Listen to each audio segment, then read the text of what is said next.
thoughts and in my dreams. They're always in my mind.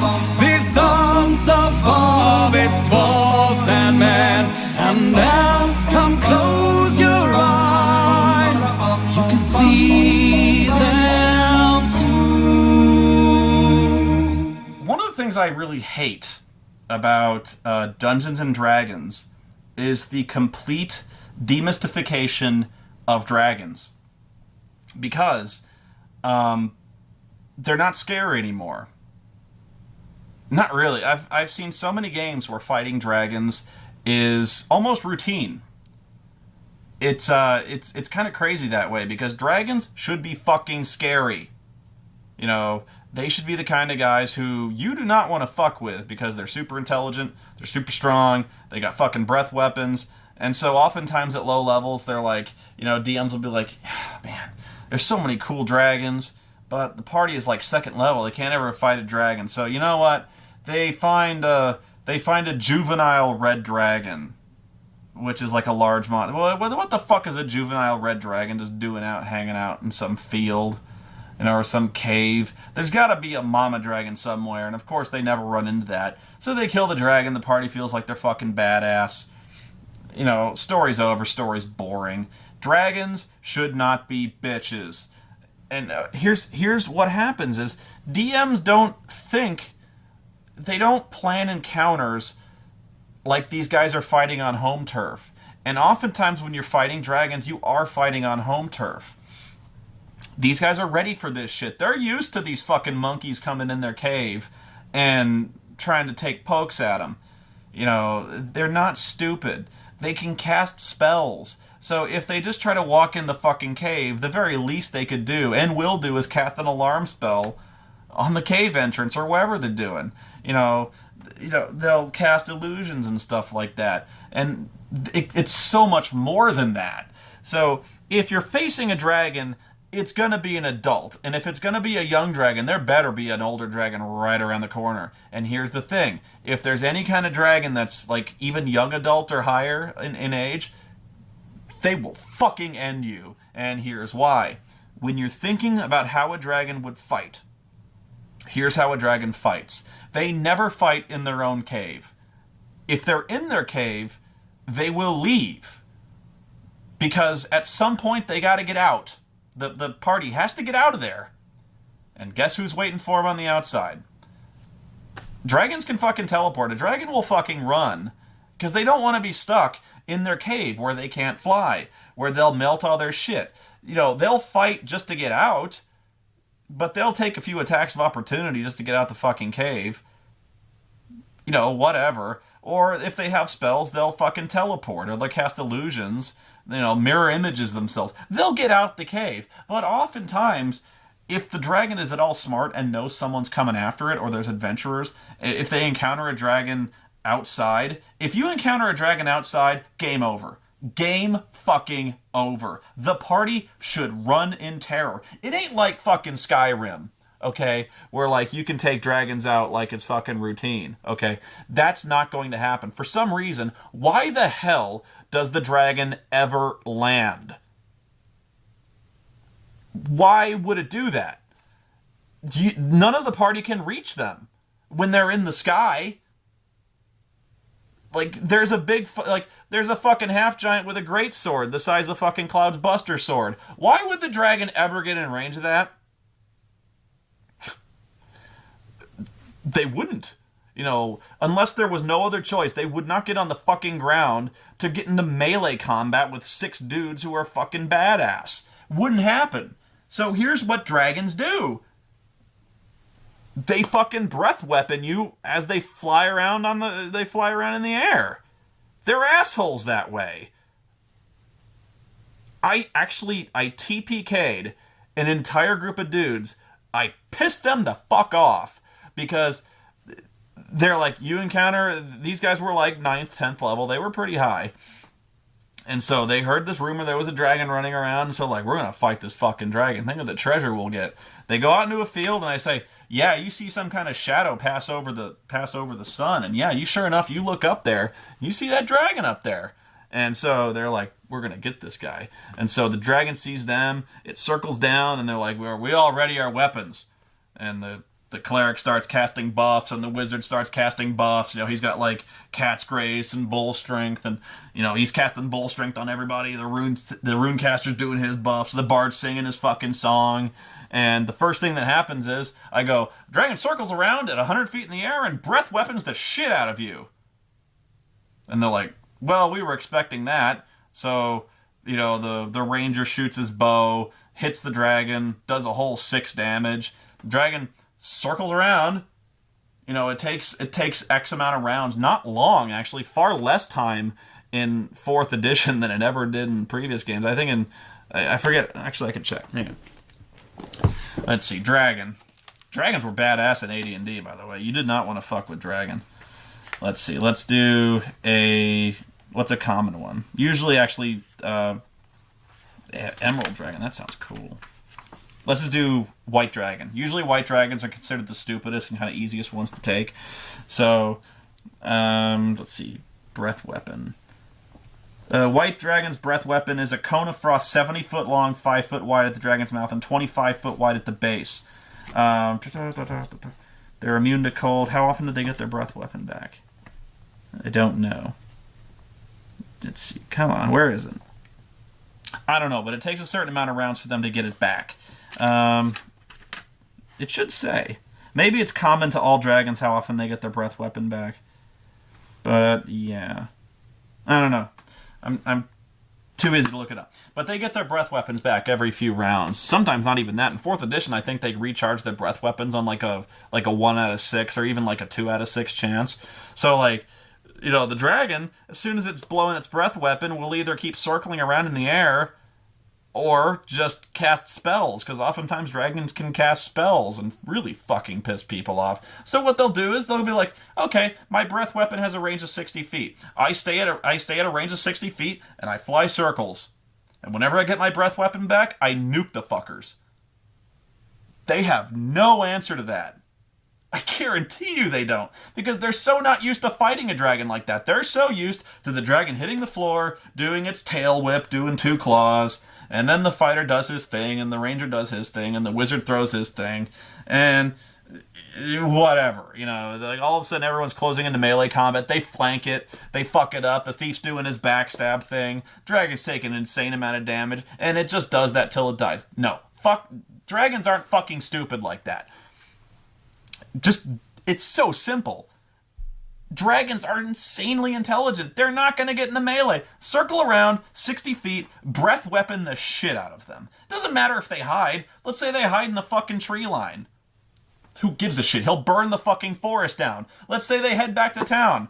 Gives a shit? He'll burn the fucking town down. If they try to run, if they're not in range of any fucking cover, they're dead. They are just dead. That's what I mean. Dragons, even if they're fully capable of taking the dragon in combat, which they shouldn't, but like, let's say these guys are fucking Billy Badass here. They're like level 15 and they're taking on a dragon that's actually kind of beneath them. If the dragon fights at all intelligently, it should be a pain in the ass to fight these things. Now, smart characters will prepare. There's ways around that, because oftentimes wizards, especially transmutation specialists, can cast fly, in which case you've nullified the dragon's advantage. There's ways around that, but not many. So, when you've got characters who think they're way more badass than they are, and you start fighting the dragon's fight, breath weaponing from a height, here's the only guys who have anything to say about that. The guy with the bow, who is not doing that much damage, the wizard, who has maybe like 3 spells that he can throw. He's got like, he's got a fucking magic missile, he's got a lightning bolt, maybe a fireball. You know, what has he got? You know, he's got, 3rd level magic, he's got 1 4th level magic spell. Let's face it, the only guys who are doing any kind of damage are the guys with the bows and the spellcaster. Okay, you say, well, what if all the guys have bows? Sure, but they're not any good at it. Like, the fighter might have a bow he just carries around, but he don't use it. So he's, Thief's got like a short bow, but he doesn't use it. None of them have magic bows, because you never give out, magic bows don't work anyway. You gotta have magic arrows. That's the other thing. Just because you got a magic bow, it gives an enchantment to hit, but magic arrows are what you need to do more damage. So, like, you know, crossbows, sure, but, you know, your longbow does D8 damage. No bonuses to that. If they've got a composite bow, okay, maybe, like, if they, especially if the guy's dedicated to a D8 plus 4, but let's face it, in comparison to how many hit points a dragon has, you'd take your chances with the bows before you'd go down there into melee combat with a motherfucker with a two-handed sword, wouldn't you? So, you know, maybe the ranger's putting out a decent amount of damage if he's fucking specced out like Legolas, but it's one guy. The dragon has to contend with one guy, maybe two, if the wizard is really, really fucking focused on range combat. 4th edition, maybe there's a sorcerer who can throw that shit all the time. Maybe. 4th edition, actually the wizard can cast magic missile at will. So what? You know, that's still like 2 guys. And I really doubt they've got a range of 60 feet. Maybe they do. I don't know.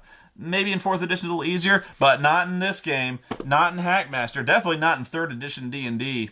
You couldn't throw no fucking magic missiles at will. Fuck that. No way. Any game with dragons. It doesn't have to be D&D, but man, you do not want to fuck with a dragon.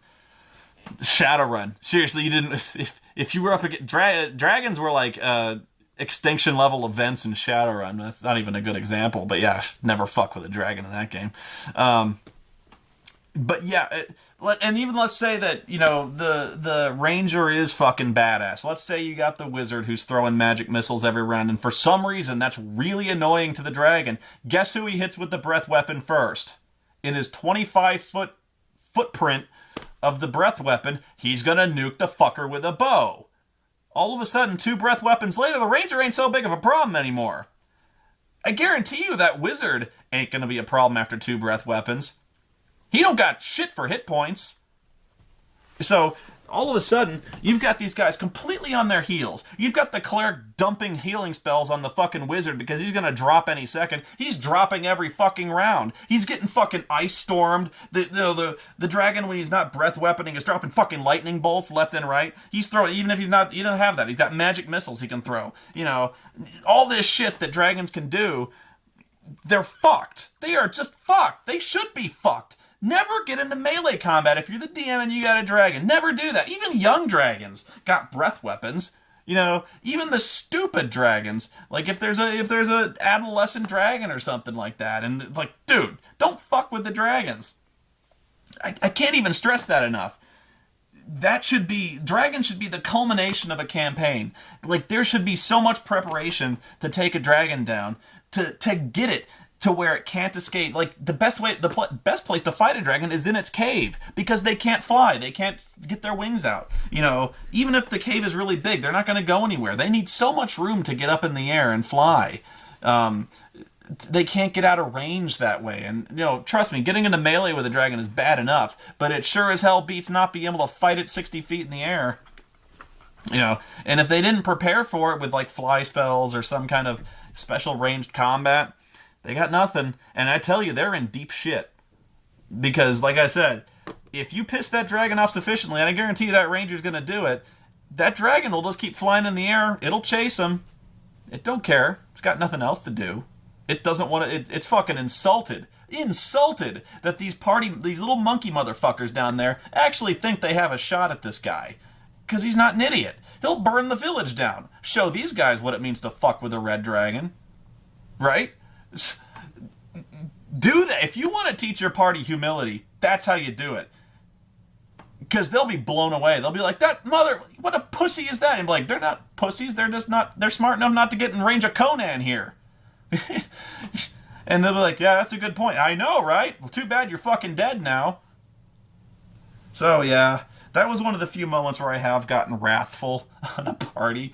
Actually, I wasn't even being that wrathful. It was like, I just thought of how a dragon would fight, and so, like, they just came out on the... Because, you know, things started going bad, like, immediately. And they're like, well, we run. And, like, I go, okay, the dragon burns down the place you were hiding under, you know.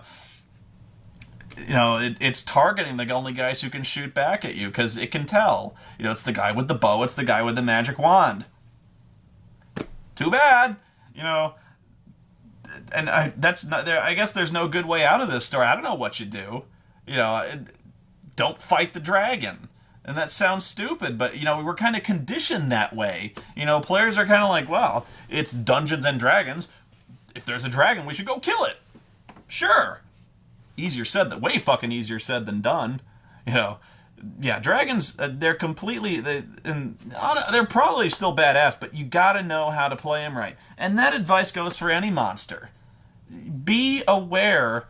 Like, monsters are aware of their own strengths and weaknesses most of the time. If there's an aquatic monster, that monster is going to fight where it's best at fighting. If it's like a fucking lizard man, if it's some kind of, you know, if it can breathe underwater, that's where it fights. If they, you know, they so rarely would want to jump up out of the water because they have such better mobility in the water. Their weapons work in the water because they're wielding fucking tridents and spears. You can't swing a sword underwater. Not really. You know, why would they ever jump out of the water unless they really, really wanted something on the surface? They wouldn't. And if there was obviously a group of adventurers on the raft, or on, you know, let's give the scenario they're on the raft, okay? And the lizard men, they wouldn't jump up on the deck and attack you. You know, what would they do? Maybe they would if they're stupid, but, like, what would they do? If they want to sink the raft or they want to steal whatever's in it, what would you do? If you could breathe underwater and you could swim, would you fight the warriors on the deck? The obviously armor-clad warriors on the deck? Or would you just sink the raft? You know, the lizard men, I'm guessing, got knives. The raft is held together with, like, ropes or, you know, cord or, like, straps or something like that. Cut the straps, raft falls apart, and they got all day to do this. You know, they can work, you know, even if it's some kind of really heavy duty, like a skiff or some kind of ship. These guys got nothing else to do. They can stay underwater as long as they want. They can go to work on that motherfucker with like a chisel or something like that, or, you know, if they've got any way to like a drill, maybe like a hand drill or something like that, they can start filling the fucker up with water. You know, they can kind of wait for their moment. They can see up to the surface. You know, they can see where there's guards and where there's not. They can keep track of patrol routes. They can get they can get their own kind on board when they want to. They're really fucking quiet coming out of the water. You know, that's just one example. You know, some characters, like Hobgoblin, stupid name, but these guys are like highly organized, intelligent, basically like kind of like orcs. Hobgoblins are very strictly regimented. They're like military trained. So use that. If you're a DM, you gotta fight their fight. And all of a sudden, things that are really, really like pushovers actually kind of, they have their own unique identity. They have their own fighting style. How weird would it be to fight a group of hobgoblins who formed a phalanx? You know, they form a shield wall, and they're like, come get some. You know, all of a sudden you're like, you can make stuff up if you're a DM. You're like, they form a phalanx. Your arrows don't do shit. They're hiding behind their shields, and their shields are big. You know, let's say they got tower shields, and you can lock tower shields together. That's actually one of the rules for tower shields, is you can fucking lock them together. So you're like, you know, these guys, they're basically impenetrable. In some ways, they can actually turtle up. If they say like, oh, we arc arrows, they can do the fucking turtle. So what they do is, let's say they form two ranks. They form a phalanx up in one rank, and the other group just starts hucking javelins over the shield wall. All of a sudden, you're fighting their fight, and it's actually a very annoying fight for the player characters because they're fighting smart. And oftentimes, you know, the player characters don't fight smart. You know what I mean? They don't have tactics, not really. And again, that's another one I'm going to get to is tactics. But I'm talking, you know, monster tactics. If the creature can fly, it probably would in a fight, because that's where it has the advantage in terms of mobility and combat, especially if it's got ranged weapons. You know, silly example, but halflings are really good at throwing shit. They get a +1 to throwing shit. So like if you encounter a group of halflings, are they gonna get into melee with you? No. They're gonna hide behind shit and throw rocks. They got slings. Kobolds. Kobolds are really fucking feeble.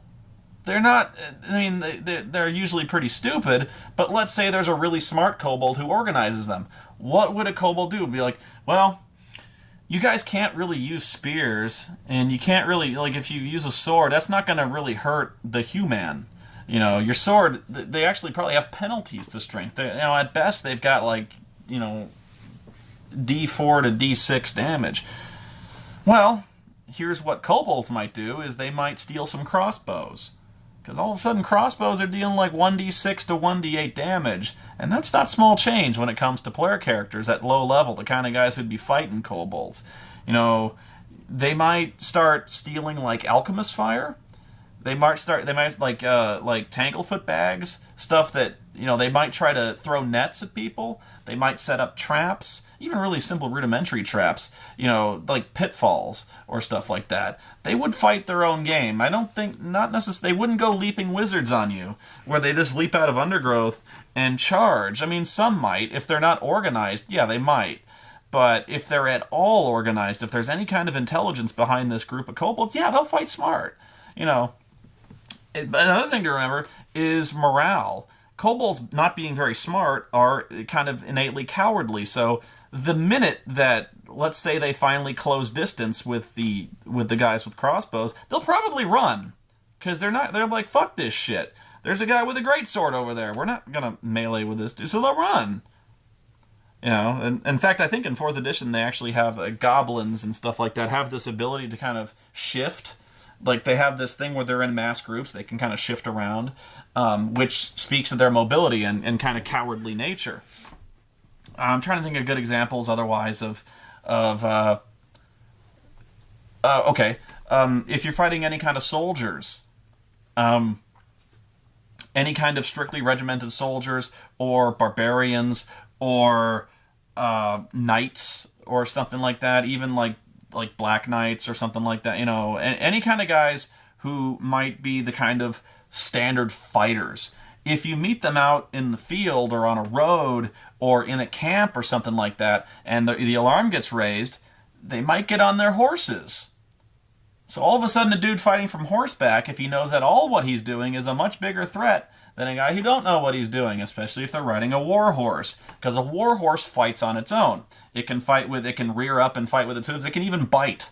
So beyond that, when you're fighting from horseback, if you have a weapon suited to fighting from horseback, they get a +1 to hit because of the height advantage. Also, it's actually very one of the more intimidating things is if they have charging distance, being charged by a guy on a horse. That's fucking scary, because they can just run you over. If the guy's got a lance, he can fucking impale you at about 20 miles an hour. That's no fun either. So all of a sudden there's real merit in like learning horseback skills, and it's really annoying to fight. All of a sudden, a group of first level characters, let's say they run up against bandits, but these bandits or these orc barbarians know how to ride horses because that's how they roll. These guys are like the fucking Mongols. They know how to shoot bows from horseback, or these guys realize that riding horses is really cool, and like they can really fuck people up because they do hit and run tactics. They can hit and run you, like, unless they put their backs to something, they're going to get run over. So if the party's not used to that, it's time for them to learn to start thinking tactically. And it's a real rude wake-up call, but one they got to realize is that you're not fucking around, and not every monster is the kind of monster who just charges straight forward, always goes for the flank, and fights till not one of them is left standing. They might fall back, they might regroup, they might open up with they actually might have skirmishers. Skirmishers being, I think it's a Roman tactic where, they'd have a line of ranged combat guys before combat was joined, who would run up and throw a bunch of fucking javelins right at the enemy. And then when they were out of javelins, they'd fall back and the fighters would come through. So like they would open things up by kind of harassing you with, you know, with javelins and shit like that. Or you could have archers. Maybe they've got like, you know, they could have a strong front line with a couple of archers over in a tree, you know, and that adds up. You'd be surprised how much, you know, a guy with a longbow up in a tree or even a short bow, you know, he's just raining shit down on him. It gets annoying, and it gets actually deadly pretty fast. So, as a DM, that's how you should think. So I'll be back with player tactics, which is kind of similar, but it's also very important to regard. So yeah, dragons, make them badass, take your game back.